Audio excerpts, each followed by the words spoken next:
It's a deep drive to left center, way back, and ouch, I just got scratched by a cat. I've got cat scratch fever. I've got two cats in the house. They are owning my house, and I don't know what to do. I'm actually afraid of them. And I'm wearing an astronaut suit and oven mittens every time I try and pick them up. My name is James. My nickname is Coach Ballgame. Flick Money and the Chopper are in the house on episode 89. Guys, what do I do? I've got cat scratch fever. Coach, been down this path before. Kittens and cats are great house pets, but you do got to get them past the kitten stage. If they're going to stay in your house, everyone in your house needs to be armed with spray bottles. That's going to keep them from scratching you. It's going to keep them off furniture. It's going to keep them out of the areas you don't want. But just like little leaguers, Coach, they're unpredictable and it requires a lot of patience. So I'm sending you cat scratch fever love from the Pacific Northwest. Good luck with that. Boy, are they athletic. I mean, they can leap. They are fast. It's mongoose-like. Chopper, you ever had a kitten or a cat, man? I'm a dog. I'm a dog person. I Yeah. love the unconditional love that dogs provide, and I resent a little bit the attitude of a cat. Kittens are cute. I had a cat in college. My roommate, John Skinner, had a cat, and that was not optimal. Wait, John Skinner had a cat? Not optimal. Did not skin the cat, I presume. It was less than great. Coach Chopper, do we need to drill down a little bit on the what I heard you say was I resent the attitude of the cat. Do we need to drill down a little bit? Cats are very talented, very athletic. Also a little more Glass okay is to half do empty. their own thing. Yep, What's glass is that? half empty for me when it comes to cats. The glass is not half full. Oh, God bless them, though. boy. And those that love cats, God bless them. No offense, with all due respect and all of that jazz. But yeah, I am a dog person. I love dogs, and I always have, and I've always, me and cats just don't see eye to cat eye, if you will.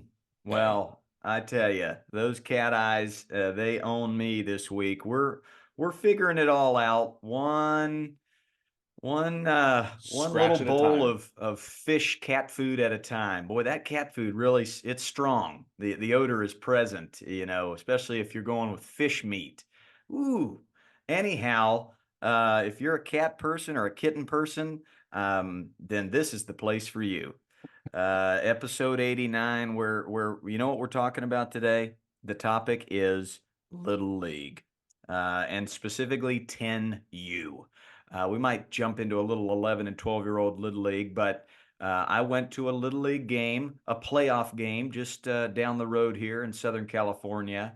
And just some things came to mind as far as priorities, rules of the game. Are there rules we can shift to make it a better thing, a better product? So that's a bit of a tease on how can we make Little League better. I'm sure you've all seen it. Our Patreons, we love you and we thank you for keeping the lights on. If you want to support this pod, patreon.com/chop and ball game. But let's start with the good in Little League. Chad Chop, you've got a good Little League story. Hit me with it. I've got a great Little League story. Bang. Let me set the scene. It is Saturday night. It is the first round of the Tournament of Champions. How old are these kids? This is majors, so this would be 10, 11, and 12-year-olds. You've got the number one seeded CDO Majors Expos versus the number 4 seeded CDO Majors Cubbies. The day before this game, I was working with one of my athletes, and he's like, "Hey, I heard you guys are the best team in the league." And I said, "We were fortunate enough to have the best record, but every team is really good, and any team could beat any team in any given night. All the teams are very well matched, evenly matched." Fast forward, it's Saturday night. We're losing 6-4 in the last inning. There is 2 outs, 1 out with a runner on second. Our 10 hole is batting. and we've got 11. So actually, we've got, as our 9-hole, we have 11. So 9 holes up, swing, miss, fouls the ball off. My 10-hole looks at me and goes, Coach, it's his birthday. He goes, Coach, I'm really scared. I don't want to make the last out of the game. And so I looked at him and I said, hey, if you get a hit or if you don't, we love you either way. He goes, I know, Coach, but I'm really scared. Next pitch, strike 3. Welcome to the stage, our 10-hole hitter. And he's about to walk out there. He looks at me again. Coach, I'm really scared. And so I said, you know what, dude? First of all, it's okay to be scared. That's natural. That's human nature. It's okay to be scared. You take a deep breath and you go up there and do your best. And we're going to love you no matter what. Now, this is an athlete I've been working with outside of practice a lot. And there's a big kind of barrel dump. So the whole thought process for him is thinking about hitting a hard ground ball, and that gets him on plane. And so he's about to go up there. I put my arm around him. Go, hey, just take a deep breath. It's okay to be scared. Don't worry about it. Gets up there, first pitch, rocket ground ball in the 4-hole, base hit, scores the run. It was the coolest moment of the season for me, and there's not a close second. So that made it 6-5. Next kid grounds out, lose the game 6-5, and we celebrate his birthday. It's a wonderful moment. We're driving home. I'm with Bo Chop, and Bo's a little bit disappointed. He's like, man, we X, Y, and Z. We had a million runners on base. He's second and third bases loaded. Just, baseball. We didn't get the big hit. That's okay. And so we're driving home, and I said, Bo, if you had to make a choice between 2 options, the first option is, sure, we win the first round of the Tournament of Champions. Double elimination, by the way, so we're not out. But anyways, that really doesn't even matter. Do you choose we win that game, or do you choose that special moment for one of your teammates that will impact him in a positive way for the rest of his life? For sure. He was scared. He fell back on his training, which he's learning that hard work pays off. And it's just this really special moment on his birthday. It was the coolest thing I've ever seen. And Bo's like, I would choose that special moment for my teammate. I'm like, yeah, that's a win, son. That's a win. And we're still not out of the tournament, but even if it was single elimination, if I had the option to choose one of the 2, that is an easy decision. Give me that triumphant moment for a young athlete who was scared, which is normal. We've all felt that. And he was able to go up there. And I'm telling you, it was against an intimidating, big, huge rocket ball firing 12-year-old who was breathing fire. And this young dude just had a moment. And it was the coolest thing I'd ever seen. So to be able to put that in perspective for my son, and just I'm so proud of this young athlete. It's so cool. It was amazing. It was why you played Little League. And so I texted the dad on Monday, and he's like, man, he's still on cloud 9. And I said, you know what? I talked to Bo and told him that whole story, that interaction. He's like, I wish we could have had both the win and the hit. And I said, honestly, it's so much more important for your son to learn that life lesson. It's going to impact him in a positive way. Baseball is just a vessel, and we're using baseball for that. And so it was really cool. It was awesome. Bravery salute to that young man. I'm talking about bravery salute, big time. And how about a character and a scholar salute for Bo Chop to see the big picture there, even as a young fella. Flick Money, you are the Mr. Miyagi of youth baseball. How'd that story hit you? Right in the pills, Coach. I mean, directly in the pills. That's when you say, why save Little League? Why have this conversation? That's the moment that we're talking about.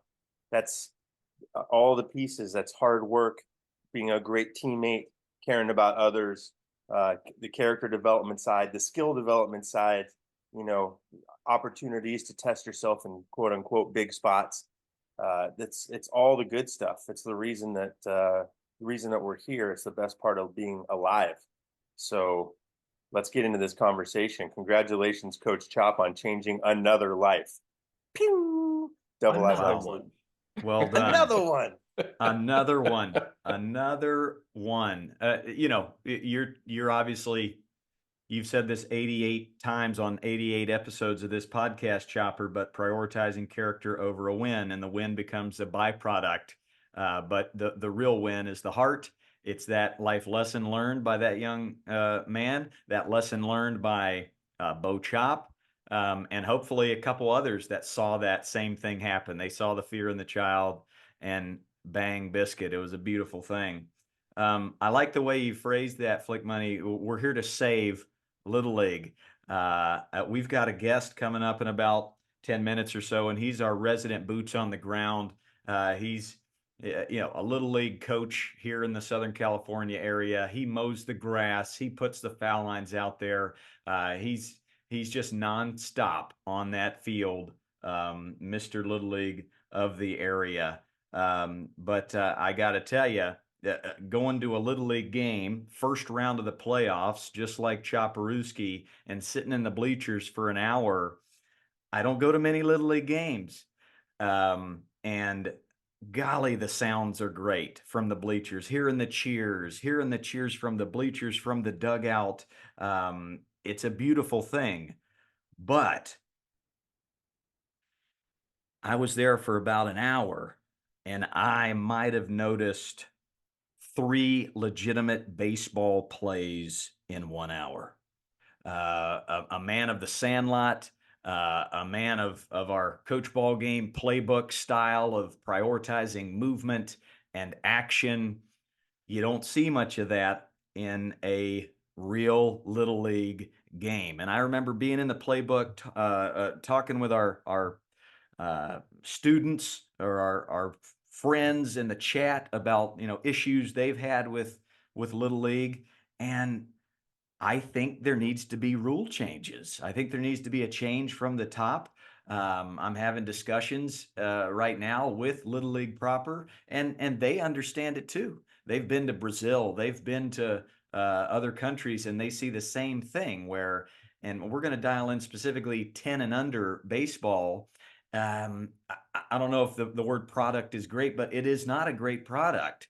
And we, at this point, we've been telling these little league coaches it's a bad product, so you've got to make your practices really great. That way the kids don't walk away from the game and they stay in love with the game. So I kind of want to just throw some stuff uh, at the easel, and we can try to create some pictures of it. And our resident coach Quack, we'll let him have a therapy session as well and talk about things. But let's start with this one: more baseball, less the other stuff. And specifically, other stuff would be the catcher chasing a wild pitch, many walks or strikeouts. The I would have loved to put a camera on the center fielder and the left fielder in this hour that I was watching the game. They did not move.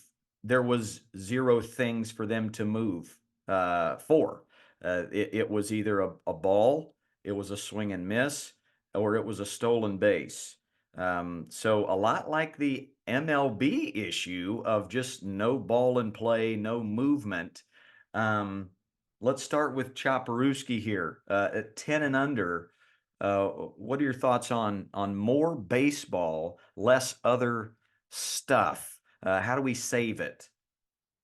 I like a 1-1 count. I know Flick Money talks about that a lot. We talked about that. We did that in summer baseball in high school out in Southern California, and that promotes more baseball. And then I would move the mound up.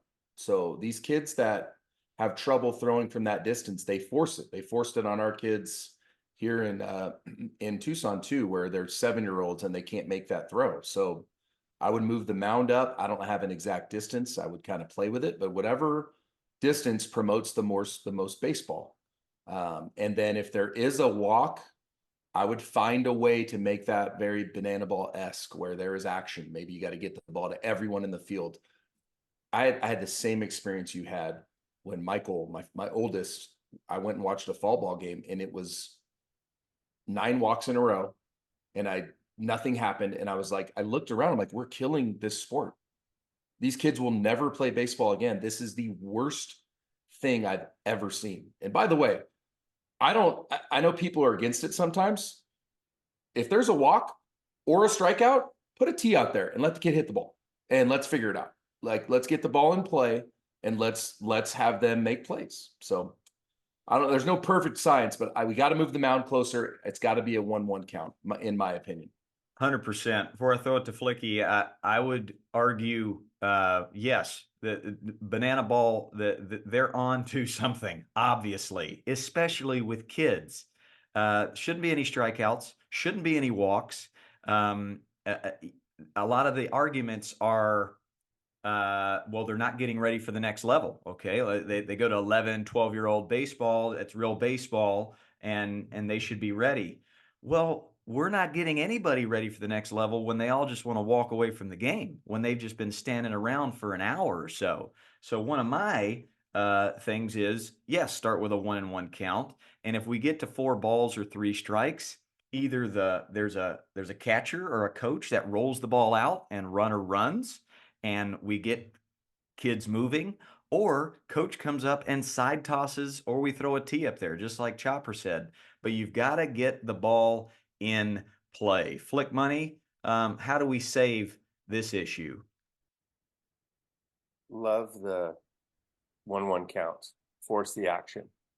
Love no strikeouts.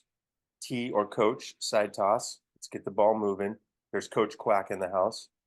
I love, similar to what they did in MLB. I think 45 seconds, 60 seconds between innings. First pitch is on the way, whether the hitter's there or not, so that we at least we're tightening up the area around it, which I think helps with the focus. And I would just say, Coach, I think if I were in charge of all of it, I would say let's get like some experts on, because 8-year-olds are different than 9-year-olds. A lot happens at each year, so I would really want to know, like, if we're gonna let's dial in 7 8s, let's dial in 9s and 10s, because I feel like that's a little bit. There is a little bit of a difference, you know. Some of it's going to be distance of the mound, but I do think that we have to honor the fact that kids are maturing and do make jumps in there. So maybe there's some rule differentiations. For example, maybe it's a tee for the 7-year-olds with 2 strikes, but maybe it's side toss with the 8-year-old, maybe with the 9 or 10-year-olds. You're talking about we give them a 4th strike.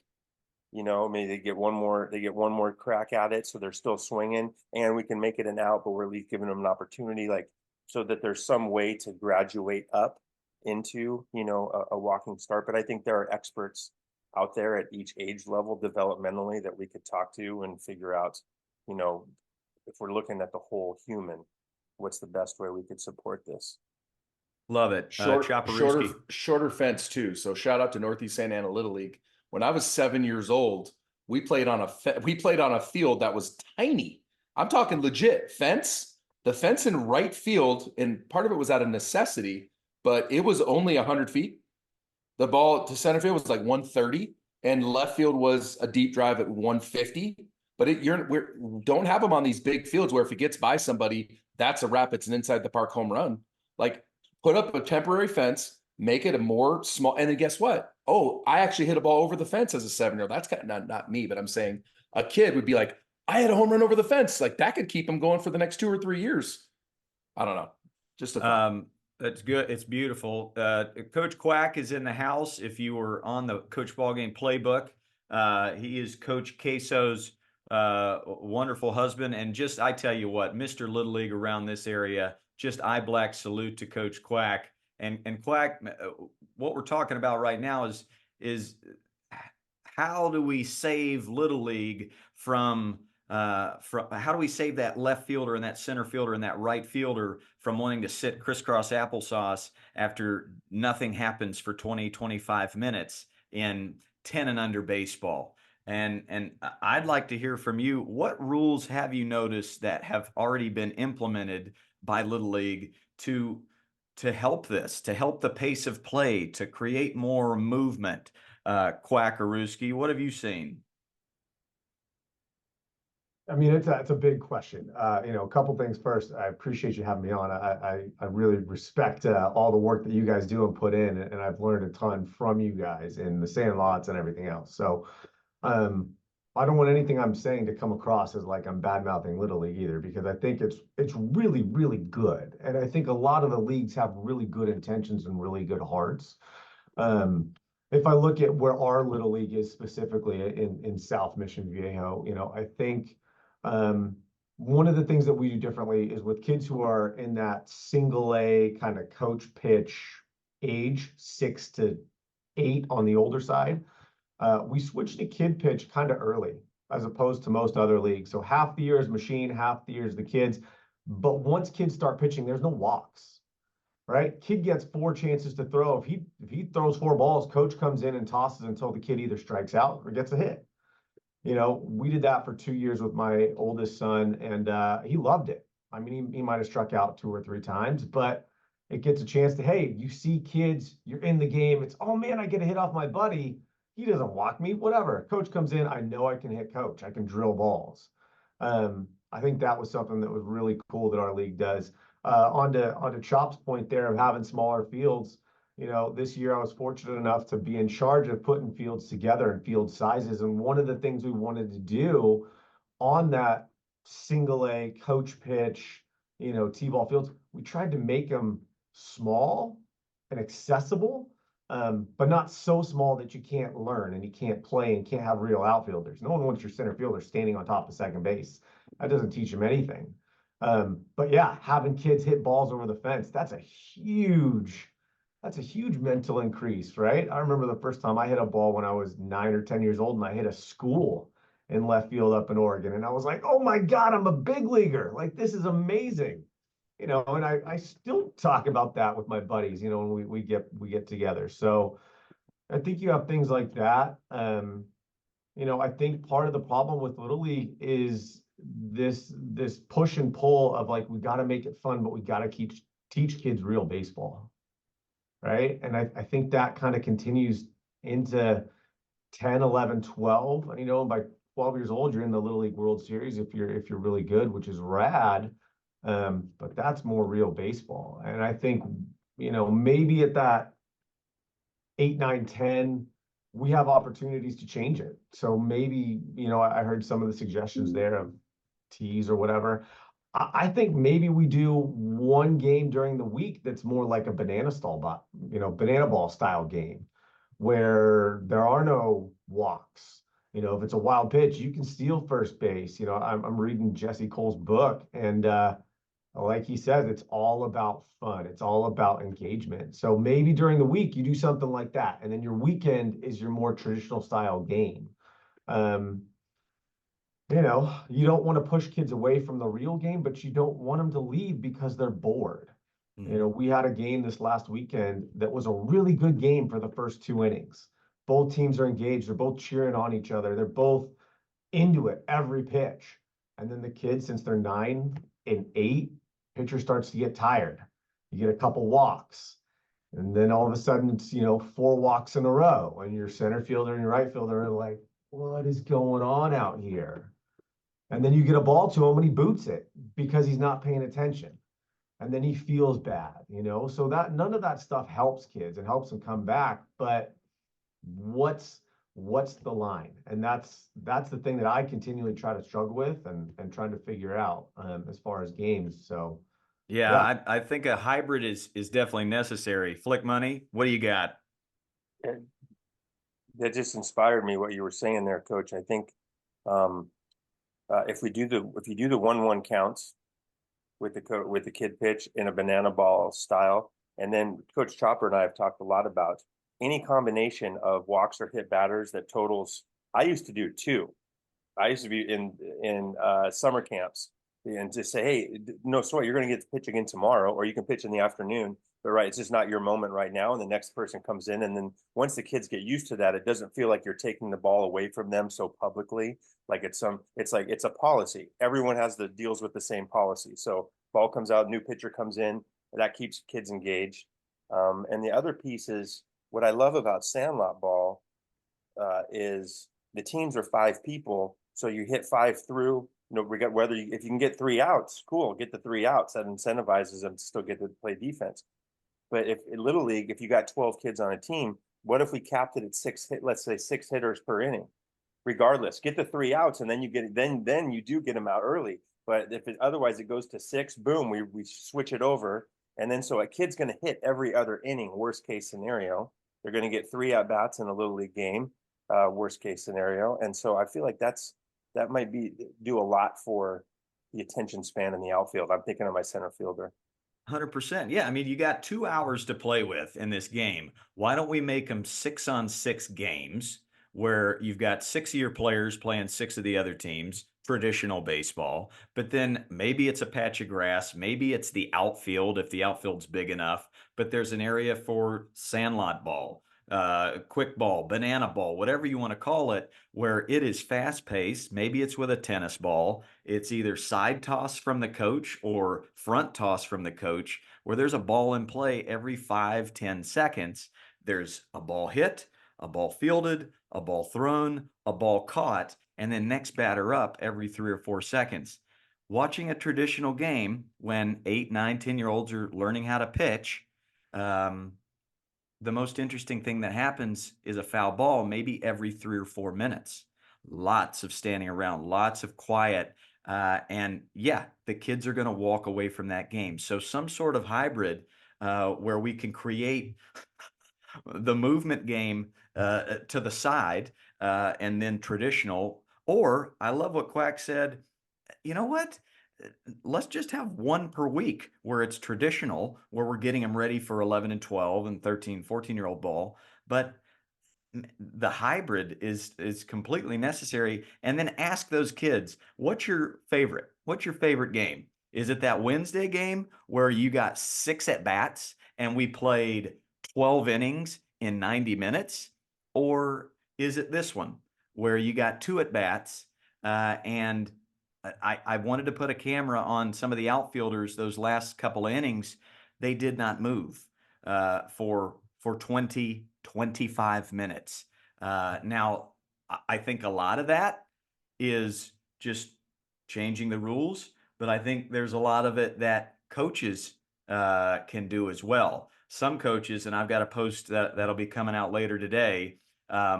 It's real talk, but I know there's some coaches that will find every crevice in the rule book to elongate the game, to stall. That way, time limit's up and we don't get 6 complete innings in. We only get 4 or 5.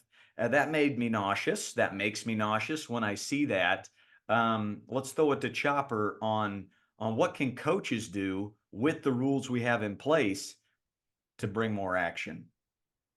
I love what Flick said about 60 seconds in between innings. We already do it. It's 3 pitches. It's like 3 and let's go. Ball's in. Batter up. Let's go. And if you think about the simple math of that, it's normally 3 to 5 minutes every half inning at Little League games. It's absurd. If you go a minute, you're shaving off, 2 to 3 minutes, 2 to 4 minutes every half inning. That's 8 minutes an inning. That's 48 minutes. If my math serves me right, and I think it does. That's crazy. And I don't know about for you guys, but out here, the game started at 7:30 at night on school nights. So we're getting home at 10:30 at night for no reason. Just because there's no like pace. And to Flick's point, basketball equivalent is one kid shooting a free throw for 25 minutes. Yeah. While 9 kids stand and watch that free throw. The equivalent to soccer is one kid gets a free kick while everybody else is standing and watching. We've got to create more movement. Flick Money, what else can coaches, parents do to prioritize this? Yeah, I think we have to employ a style of play that is energetic, up tempo. It's that we've been talking about with coaches. It's the way they practice as well. Keep them moving, but in the games, there's some things that are out of our control, but we definitely can control time between innings, how we get on and off the field, how much fun we create from the dugout, joyful time. So it's and even how we engage kids when they're in the outfield, right? There's still ways to engage. There's still ways to keep the outfielders engaged, right? And that's the way we communicate the game, the way we talk the game. But I just love the idea. I think maybe a clock might save this thing, because you could say every time up, every half inning, it's 6 hitters or 5 minutes, whichever comes first. That would make 10 minutes an inning. That would make the whole game in an hour of actual playing time. And then and you add the in between times. So if you had 2 minutes for two teams, so then you're looking at an hour and 12 minutes, right? And then you could actually play more innings. We could get more than 6 innings. We get kids more at bats. So that could be a saving grace type thing. But just from the coaching side, I used to just remind our kids, when we're on offense, right? We're scoring. So we're gonna it's the way we get on the field, it's the way we get up to bat, it's the way that we run the bases, it's the way that we cheer for each other. That's all about offense. That's putting pressure on the other team. And then, but I would have our kids more on defense. We're going to take that offensive mentality to the field on defense. We are coming after you. My outfielders, we're patrolling like big cats hunting, right? We're shading to the right ways. We're talking the game to each other. We know each pitch, where we're going with the ball, where the base runners, all that stuff. So it becomes kind of a mind state that we got to teach. But I feel like the rules together, mind state coaching plus some rule adjustments, could be really powerful. Yeah, Yeah, I'll and jump in there real quick. I think being in it right now, right, with a 9-year-old, right? I think the biggest slowdown of those games is walks, right? Because kids are still trying to figure out how to pitch, especially if you move back from 40 to 44, 44 to 46 feet to get that, more little league traditional distance. That's the hardest thing. And yeah, Little League is doing a really good job with pitch counts and trying to keep kids, hey, you can only throw so many pitches per day, and then you have to have rest to try to take away that injury stuff. But even still, I can say my 9-year-old, after about 40 pitches, he's done. He's just fried. as he should be. He's got his warm up before the game. He's got, 2 or 3 in between every inning.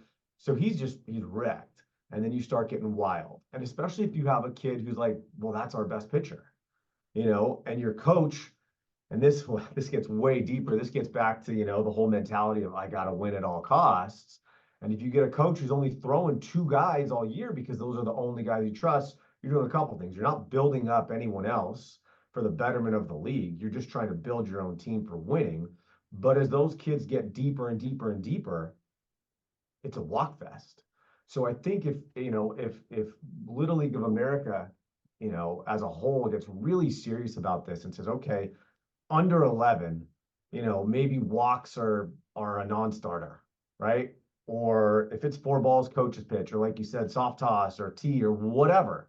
And it's not because we don't want you to learn the game. We got to keep it moving, right? We want our pitchers to get a chance to learn to throw strikes, but when you've got 6 walks in an inning, I mean, that takes forever. Even if you have a 5-run per inning limit, that's in my mind, that's the thing that needs to be addressed, structured, changed more than anything else, right? You'll have coaches who are really good about keeping their team engaged with cheers or positions or learning scenarios, backing kids up, things like that from the outfield, from the infield, and trying to talk to their pitcher. But again, it's the mano a mano that is baseball, and you can't get away from that. It's just the inconsistencies that kids have.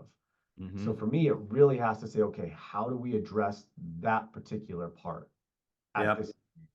I love that, Quack, and I'm going to throw it to Flicky in just a second, but I'm excited to end this conversation with that win at all costs thing. I do think there's that traditional stance in baseball where it's got to be done the old way, the Babe Ruth way. You're not getting in the Hall of Fame unless you do it by the book, by the old rules.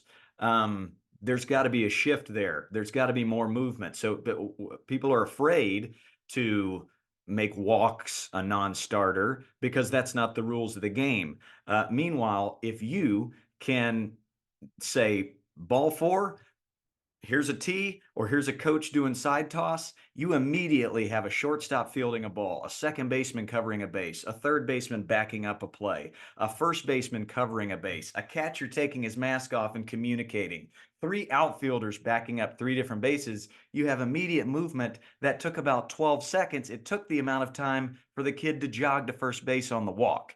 So it's the same amount of time, and you got 9 kids moving. It's a no-brainer. Flick money. To support you, coach, what I was going to say is if you do that, if the kid gets a hit, he gets the result of a hit.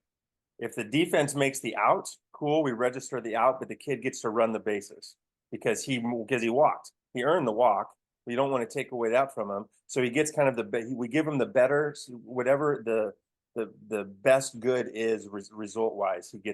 That's what he gets to take. The other thing I was going to mention is, can we bring a little bit of the Dominican style where we're really teaching hitters, we're incentivizing hitters to swing at pitches? Because this American baseball, if you ask Dominican kids, we're obsessed with the strike zone. Oh, it was a ball, and it's like barely a ball. It's like a hair off, and where people are screaming and arguing over it. It's like, no, man, we need these kids. It needs to be a huge expanded strike zone. I'm talking pits to shoelaces, and we need to figure out a way to incentivize hitters to hit. Maybe if they, it's like if they get a hit off if they hit a ball in the strike zone, they get the result. If they hit something out of the strike zone and they're safe, we're going to give them an extra base on top of whatever they get. Love so it. if it was a single, you get a double, brother, because you just hit one off that was at shoulder height and laced it for a single. We're going to give you a double. Like, we need to find a way to incentivize that, because kids are going to swing more. They're going to get more opportunities to hit. It's going to provide more action. They're going to become better hitters. And as they get older, they learn the strike zone, the competitive strike zone for winning games. But that is just driving me crazy at the little league level, how obsessed we are with balls and strikes. Oh, it's Yeah, huge, especially because all the umpires are volunteers, right? right. Everyone's a volunteer from, at least in our little league, right? The only people who are league volunteers are the major umpires for the 12-year-olds. But it's like, hey, it's John's dad coming out, awesome. I know him. And he may have a strike zone that's huge, or he may be terrified because he doesn't want to, give pitches that are 2 inches off the plate. And I'll tell you right now, man, at 9 years old, I got kids who are like, well, that's not a strike. That's not a strike. And you're letting the umpire control the at bat instead of saying, my job is to hit the ball, right? I'm here to hit. I'm here to put it in play. I'm here to have fun. I'm here to make it better. Walks, like, what are walks? Walks are fascist. That's the Bull Durham quote, right? Like, they're boring. It's been around forever. That's what it says. Hit the ball, have fun. Let's go. My saying is, if it's hittable, it's a strike. So go get that thing. You have to teach aggression at this young age. That's how you learn how to hit. But we've got coaches yelling, take every pitch, because he's going to at some point throw a ball forward and you're going to be able to walk, and we're going to be able to win this game because of it. That's a big reason why we haven't made any changes. Is we got to keep it traditional because we want to do it right to win this game. I've definitely seen coaches do this, and we're moving into this conversation here of stall tactics, meetings, stepping out of the box, making these middle of the innings 5-10 minutes instead of 30 seconds, 60 seconds. So that I have to win the game thing is trumping movement. It's trumping love of the game. It's trumping kids wanting to continue further. So Chopper, you raised your hand. Fire away. Yeah, I love what Flick said. I think you have to swing. At the young age, you got to swing. And if it's out of the zone, it's a ball. So you swing at a ball that's out of the zone, ball. But if you can hit it and you make contact, play with it. Like it's on, because who cares if your kid goes 0 for 3 because the pitcher threw balls that were borderline and he was forced to swing. So be it. You're 7. You have to swing. I think we just fixed Little League at the young age. You have to swing. You do have an umpire at home plate. If it is out of the zone and the kid swings and misses, ball. But if it is put in play, it's baseball. Flick money. You're a master. You fixed Little League. We're good here. Let's wrap it up. Have a great day, everybody. Rake. Don't forget to rake, bang, bye. But well, here's the thing. Um, it's not going to change until coaches and as a whole leagues get behind this notion that movement and ball and play is more important than the tradition of baseball or the actual rules of the game. So I always want to end conversations on a great note. And we talked about a great story early on that Chopper brought out about a life lesson. But that life lesson came from a coaching lens of big picture, of character over a win, over a loss. So, Quacker, I'll throw the mic to you as you are in the thick of it and you've seen it all. You've seen the good coaches, the coaches that are at win at all costs. What plans do you have? What can you do to control the controllables as you move into the rest of your tournament, as you move into all stars? How are you going to control the controllables? Well, I think a couple things, right? One, you always tell your team it's about us. It's not about anyone else, right? It's about us and these 12 dudes here and what we do, and we're gonna play how we play. You can't worry about anyone else. We're gonna make practice as fun as possible. We're gonna have our drill section, and that's great. But then we might do backwards baseball to end the day. We might do home run derby. We might do scenario, you got a runner on third, no outs, get him in, and the winner, who gets the most RBIs gets an ice cream cone, whatever. Um, we're gonna be good sports and cheer for our teammates and the other team, right? If Jimmy on the other team makes a diving catch, attaboy, good job, man. It's 9-year-old baseball, right? No one's getting a scholarship today. No one's going pro today. There's no scout coming and saying, man, that kid is the next, Mookie Betts. Like he's getting a contract. It doesn't happen. But our job is to make them have fun, to learn life lessons, to be great sports, and ultimately to come back, right? If you do all those things as a coach, you're super successful. And if you get those 10, 11 kids to love each other and love baseball, man, you've hit a home run in my book. So, games will have their ebbs and flows because we can't change it right now. But you keep your energy up as a coach, you keep the energy up in the dugout, you're cheering for everyone. Doesn't matter if you're up or down, everything's the same. We care about us, and we'll let the chips fall as they may. Well, I've seen you in action, coach, and you are doing it right. Win or loss, you are about those kids. Are those kids going to have fun at the pool party after the game? Are they going to be better humans because of me and because of the way I approach that coach that's win at all costs and toxic? Flick Money, any advice to Quack as he tries to go down this straight and narrow path and he's running into win at all cost parents screaming at umpires from the bleachers, win at all cost coaches who are trying to win in what I would call a fraudulent way. How does he navigate that? I mean, Quack, first of all, thank you for coaching. Second of all, I love the message of this is how we do it here. This is about our guys. This is how we're going to do it. It's not how everyone else is going to do it. I think it sets the kids up for empowers them to understand that you can create your own vibe wherever you are, and that's a big, beautiful part of being human. In terms of marching forward, I think, I mean, I don't know. I have a little bit of a chip on my shoulder. I derive energy when I can feel or hear the chatter, when I get smack talked from the bleachers or a parent's got that stuff all builds motivation in me to actually go further. Then we're gonna cheer a little bit louder. Then we're gonna have a little bit more fun. I'm gonna throw it in their faces a little bit more at the end of the game when my kids are having a water balloon fight in the outfield and your kids who won the game are all miserable, listen to their dads chew on them as they walk to the car. Like I'm gonna double down. So if you can take that energy and, it's really kind of an alchemy, but take the energy of negativity that you get from other people and turn that into put a chip on your shoulder and march forward, head up and shoulders back. I think that's important because otherwise it can beat us. I think it can beat us down. But the reality is that, you know, the United States of America, we so many beautiful things about the way we allow an individual, push them to become their best.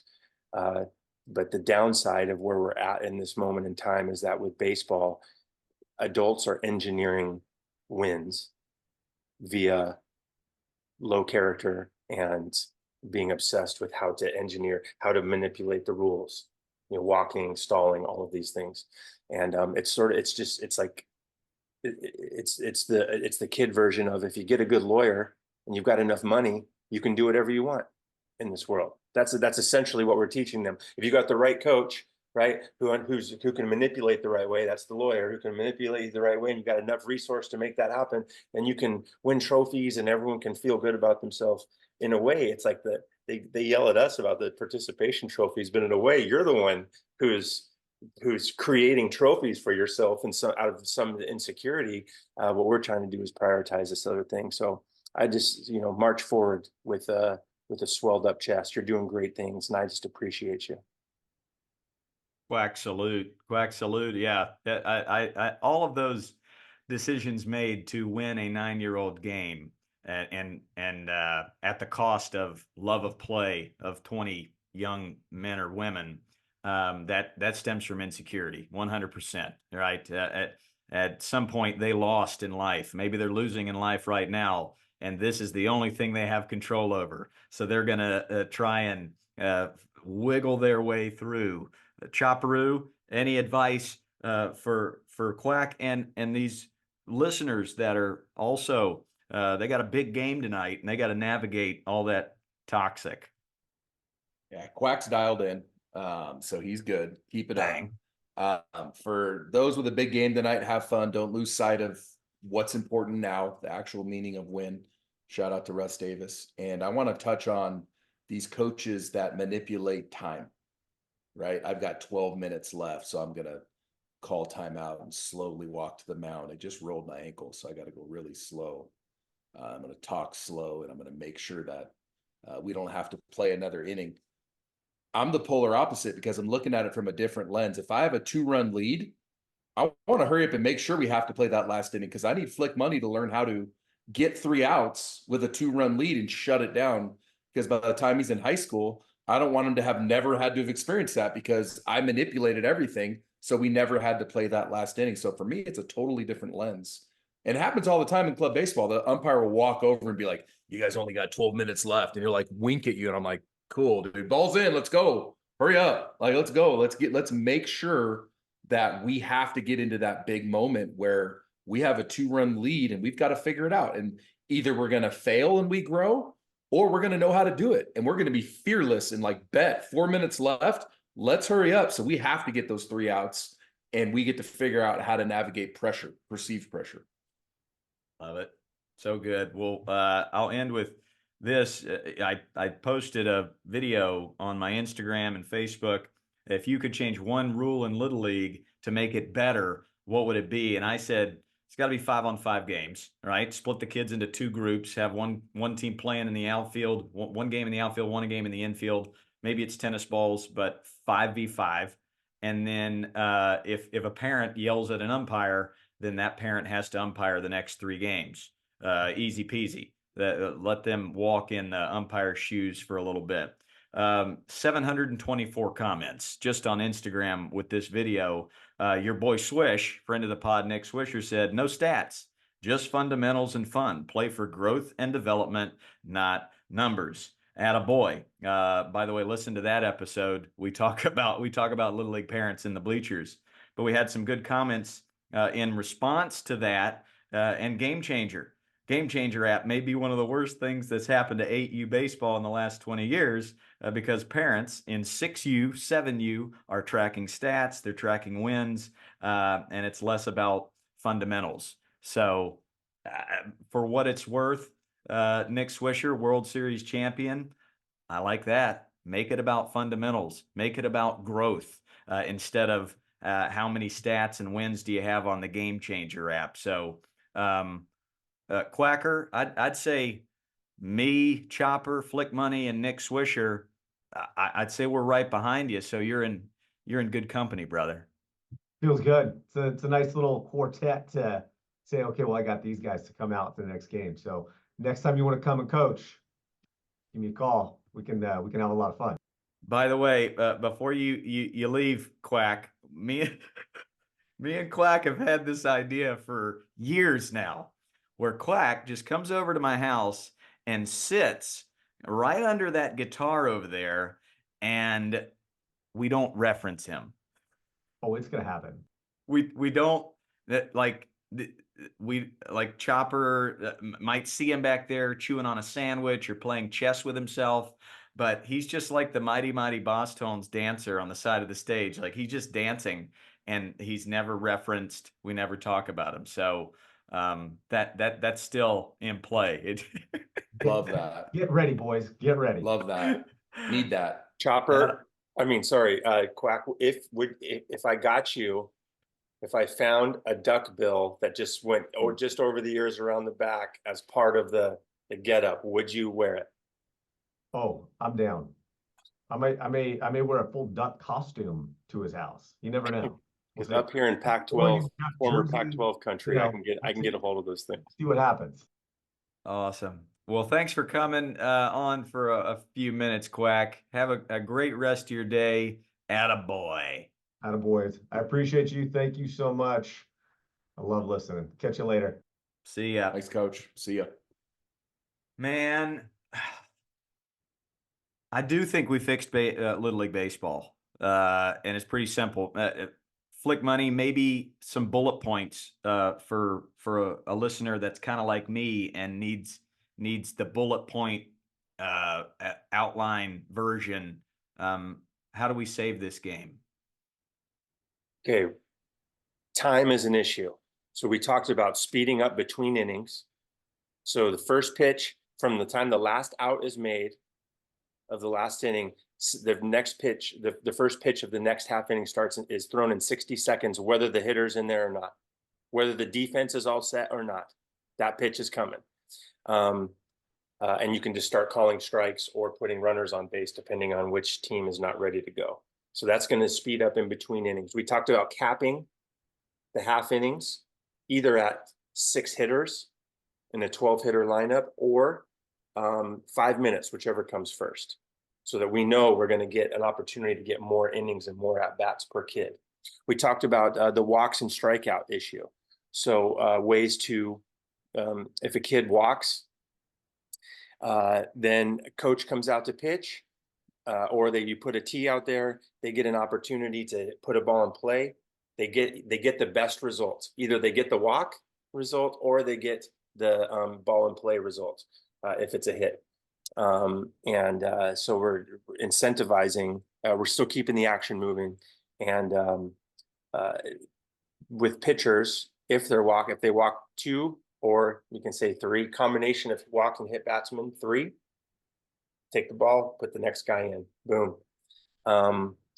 What else? There's no strikeout. I also think on that note, pitching changes take time. So you warm up your pitcher in the bullpen, and they're getting their warm-up pitches there. While if there needs to be a pitching change, you just have a coach pitch, and maybe it's side toss, maybe it's front toss. But that way, pitcher runs in from the bullpen, maybe one warm-up, and then you're ready to go because you've just thrown 5 to 10 in the bullpen. So that goes against the traditional rules if you got to get 3 or 5 warm-ups on the mound. No, you don't. Get in there and throw. Bang. Yeah, I was going to say, Coach, that these kids are 8 years old, 9 years old. The myth that they need to warm up, they've already been playing catch. They've been at the game. We've warmed up. We took infield, outfield. They've thrown, right? They give them one. Just get them out there. Just to give them the ball. Give them one to get their bearing set on the mound, or whatever, and let's play. I think that's really smart. We also talked about on the strikeout side. Right? What we're doing, what we need for hitters to do, we need to incentivize hitters to swing. So then, therefore, we need to expand the strike zone. We need to incentivize them. You get an extra base if you hit a ball outside of the strike zone, or potentially, let's say you do swing at a ball that was crazy out. Then you bring the tee, or then you bring the coach pitch, so that there's not really a failure in it. They're swinging more, there's more action, but we're still giving you an opportunity to put a ball in play if the pitcher is all over the place, something along those lines. Rules to save Little League Baseball 10 and under. I have watched some 11 and 12-year-old games where it's real baseball and it's 7 innings in 90 minutes and it moves. And that can be that's a different conversation. But Chopper, that's the rules that are needed to save. But what about from a coach's and parents' perspective? What can you do to save Little League Baseball? I just came to my head too, and Flick touched on it in the chat. But getting the outfielders more involved. So what if there's a strikeout? And it can be the coach of the team that's in the field. They have to throw a fly ball, and an outfielder has to make a catch. Love it. Otherwise, the guy gets a base. So it's like, hey, dude, all right, bet we got the strikeout. Oh, now it's my chance. I'm in the right fielder, but now I get to make this catch. I get this opportunity to impact the game in a positive way. I'll double down and say, got to set up a cutoff. Shortstop's got to get out there. Second baseman's got to cover the base, or vice versa. And there's got to be a catch to the cutoff, a catch to the base, and then there's a play. And then next batter in 3, next batter in 2, next batter in 1. Why not? Why not? Yep. And don't keep score. Time limits, I would drop it down to 4 minutes. Just to honor the 60 seconds. I love an hour. It's period. And there's no extra innings. It's 1 hour. That's a wrap. Like, you're going to get 4 minutes each team. That's 8 minutes, 60 seconds each half inning. That's 10 minutes an inning. It's over in 60 minutes. Dark box it. For these younger ages, get them in, get them out. Like, everything else in the world is trying to speed up. Why not speed up a 7-year-old baseball game and have it done in an hour? And you can't get that bored in an hour when we're trying to add all these rules that we're changing. When it comes to parents and coaches, and my son Noah coaches or umpires like 4 or 5 games a day, it seems like, at least 2 a day. He's all over it. And he's like, man, everyone's so mean. So I'm tossing parents and their kid. Sorry. You're going to argue, and it'll be weird at first, but then everyone's going to understand the expectation. If you're not looking through a lens of gratitude, you're getting tossed, and so is your son. And you can tell him on the way home why he doesn't get to play the rest of that game. And you, as the head coach, you're tossing your parents. The league, the umpire will toss. The league will set a standard. We will not argue calls. In fact, every missed call is an opportunity for us to teach our kids how to deal with adversity and still show respect. We had a mom last week. Noah was umpiring. Debbie was just watching the game. 7-year-olds. And Noah made a call that the kid was out of the baseline. Per Noah, he was like 7 feet out of the baseline. So he called him out. Well, the mom in the stands just thinks he called him on a tag. So she's like, that's effing garbage. This kid's effing garbage. That umpire's effing. She's yelling at a 14-year-old kid that he is, quote, F-wording garbage, because she doesn't even know the rules. Whether it was a good call or not is independent of the fact that she's yelling and screaming at a kid that's 1 or 2 years removed from a kid playing in the game, in a Little League game. So I would solve that really quickly. If you argue a call or you yell and scream in a negative way, you and your son are gone. You get to have the whole walk to the car to explain to them why they don't get to play the rest of the game. It'll fix itself real quick. And then you have to umpire the next game. Behind the plate, throw on the gear, and umpire. Flick Money, anything to add to that? No, I love that. I think what it says is we're protecting the institution. We're protectors of the institution of baseball and of Little League. When, parents, we're not teaching resilience. If we're going to have emotional reactions to calls in a Little League game from the stands as parents, we're literally teaching our kids the opposite of resilience. It's have no emotional control. That's totally fine. Just scream and yell and try to bully your way into a different result, and it's garbage.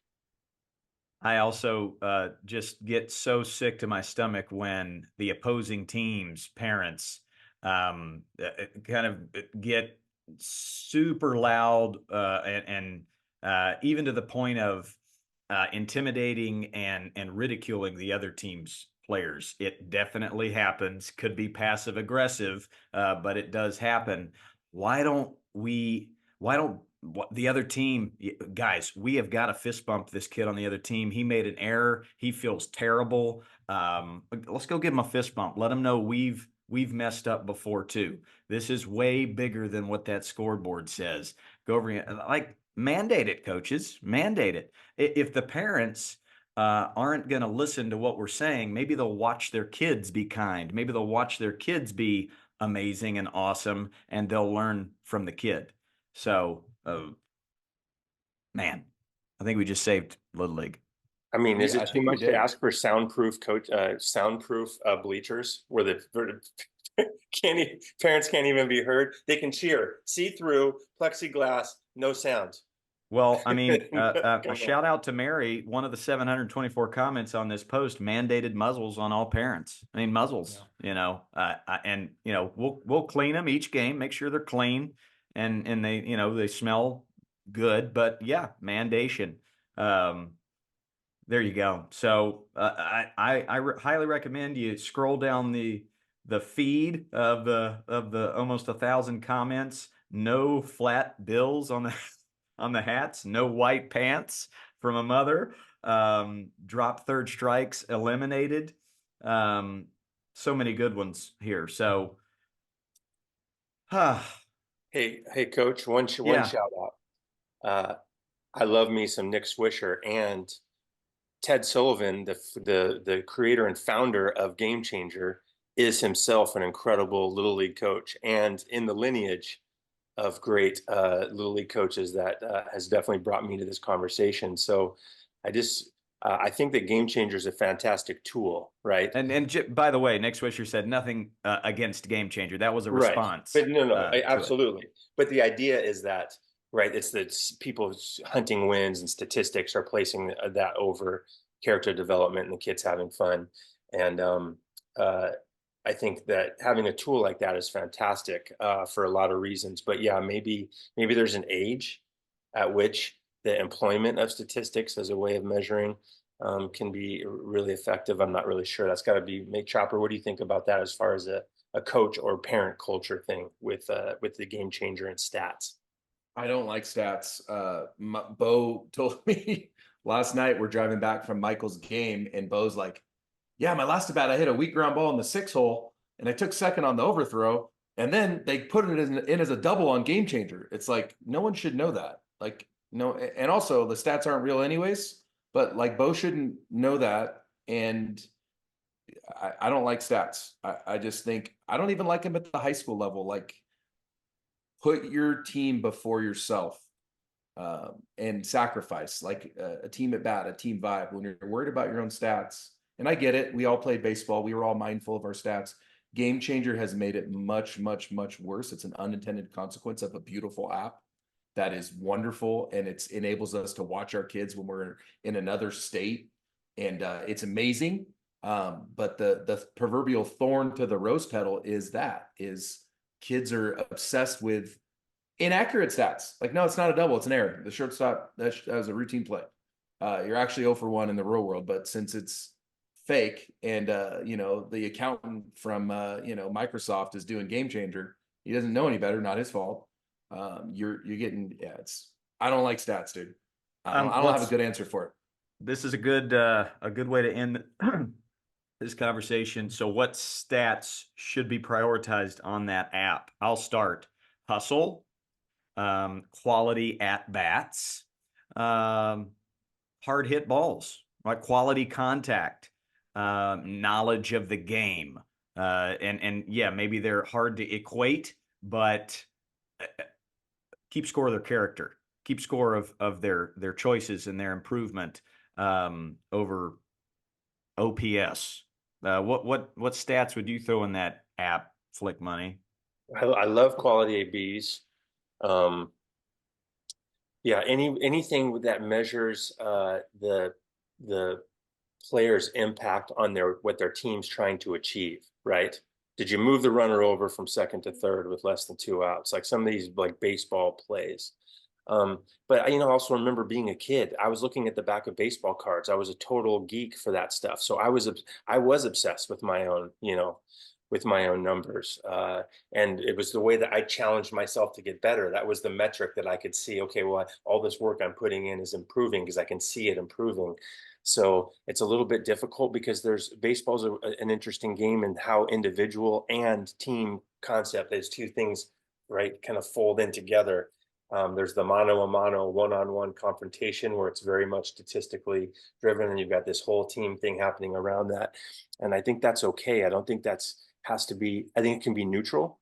I just think when a team or parents or coaches are not prioritizing character, it gets accentuated as a real problem and a real issue because there's nothing foundational underneath it to make it okay to have those conversations, right? And that's the VIG. Like we want it to be a both and thing for all the different personality types. The flicky who feeds off the stats, the kid that actually feeds off the pressure, but also the personality types that feed off the more important things, like we've been talking about character. But the VIG is we try to put that in the control of parents and coaches, and they either or it. They turn it into an either or instead of a both and. So one bite at a time, as Nick Hundley said. One attaboy, one attagirl, one great coach, one equipped and educated parent at a time. Win small to win big. I'm done. Anybody else? Rake, Dogs over cats. bang, and rethink the cat thing. Love you all. Love you, dude. Rake.